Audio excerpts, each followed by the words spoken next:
Bonjour, Monsieur l'ambassadeur. Bonjour, Esther. Selon les autorités, ce sont 12 personnes sur qui pèsent des allégations sur 13 000 employés de cette agence à Gaza. Est-ce que le Canada est en train de punir des civils palestiniens avec cette décision de suspendre son financement? Pas du tout. D'abord, nous avons une responsabilité de faire deux choses à la fois. C'est pas facile, mais on va le faire. D'abord, nous devons continuer nos efforts pour aider ceux qui ont besoin. Il y a tout un effort international que nous devons appuyer. C'est ce que nous faisons. On a augmenté nos efforts avec l'annonce lundi d'encore 40 millions de dollars pour tout un groupe d'organisations qui ont la capacité de répondre directement aux problèmes. En même temps, nous avons déjà dépensé l'argent que nous avions dans le budget pour UNRWA cette année, qui veut dire que nous avons le temps maintenant, avec UNRWA, de voir qu'est-ce qui va arriver avec l'enquête qui a été commencée par le secrétaire général. Et on va continuer les discussions avec nos collègues. Il y a 15 pays qui ont fait la même chose que nous. Et il y a 4 autres qui réfléchissent sur comment est-ce qu'on va le faire, comment est-ce qu'on peut arriver. On n'a aucune intention de couper l'appui ou le travail nécessaire pour l'assistance humanitaire. On va continuer. C'est exactement ce qu'on est en train de faire.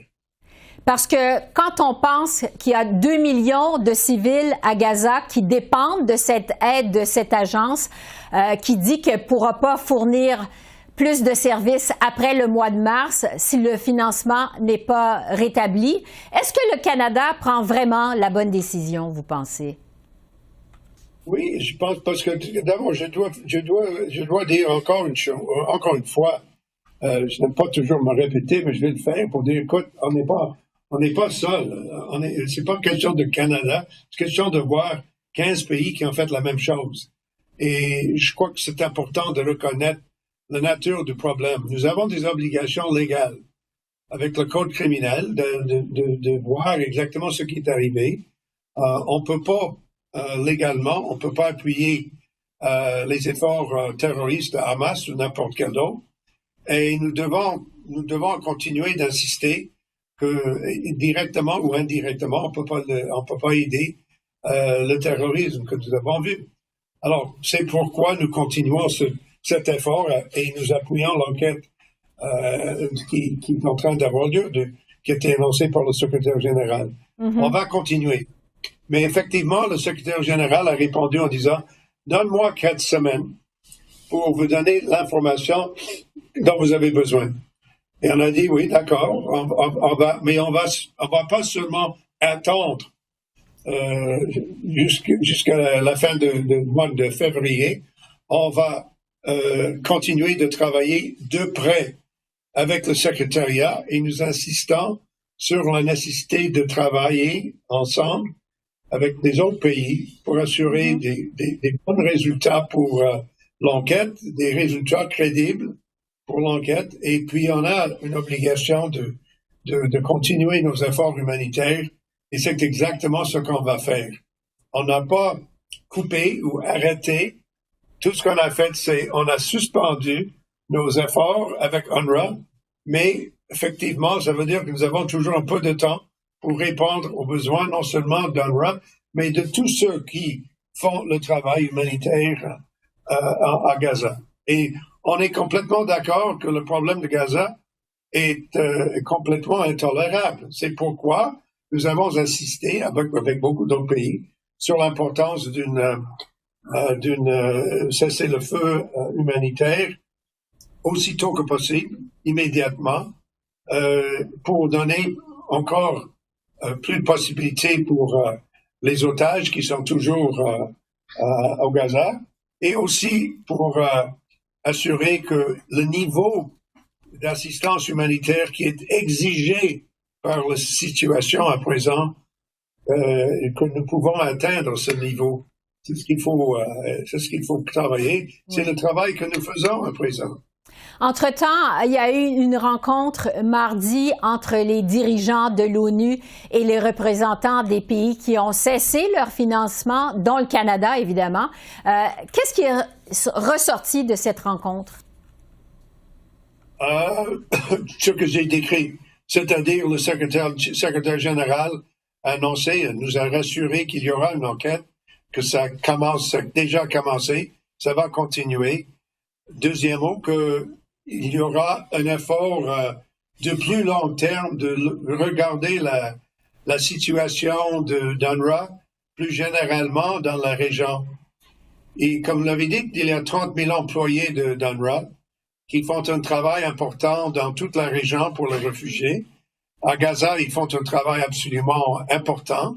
Nous le reconnaissons. Mais comme j'ai dit, nous avons des obligations comme pays de dire, écoute, lorsque nous avons des nouvelles comme ça, il faut répondre, mais il faut aussi comprendre que c'est une suspension qui est nécessaire, mais nous devons continuer de travailler avec tous les partis dans la région pour assurer les objectifs que j'ai déjà écrits. Oui. Lundi, il y a le chef du Parti conservateur, Pierre Poilievre, qui a dit que le premier ministre Trudeau, et je le cite, devrait avoir honte de la façon dont il a dépensé notre argent pour financer cette organisation terroriste. Qu'est-ce que vous répondez à ça? Je vais choisir mes mots, mais je ne veux pas entrer dans un débat politique avec n'importe quelle personne politique au Canada, simplement pour dire que de mon avis et dans l'opinion du gouvernement canadien, l'organisation UNRWA n'est pas du tout une organisation terroriste. C'est pas le cas. C'est tout ce que je peux vous dire. Oui. En terminant, est-ce que vous avez espoir que toute la lumière va être faite par l'ONU dans toute cette affaire-là?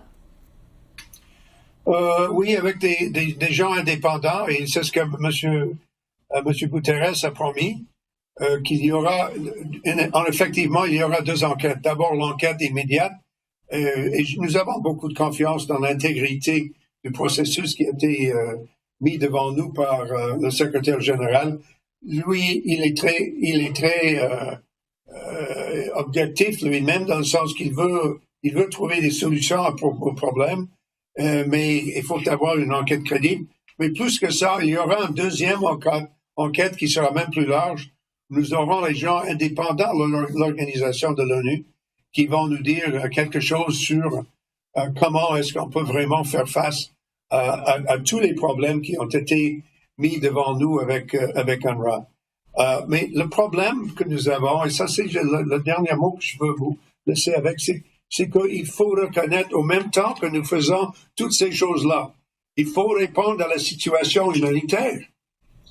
Et nous ne devons pas lâcher l'effort. On ne va pas laisser 2 millions de personnes sans l'assistance nécessaire, parce que ce sont des victimes, effectivement, d'une guerre qui a été très cruelle et où les conséquences pour les gens, la destruction de toutes les maisons, il y a presque 90% de la population qui ont été déplacés. C'est une situation très, très grave. Et là, nous devons continuer de répondre. On va faire les deux choses ensemble. C'est pas facile, mais c'est ça qu'on doit faire. Bob Rae, ambassadeur du Canada à l'ONU. Merci beaucoup. Merci de votre temps. Merci.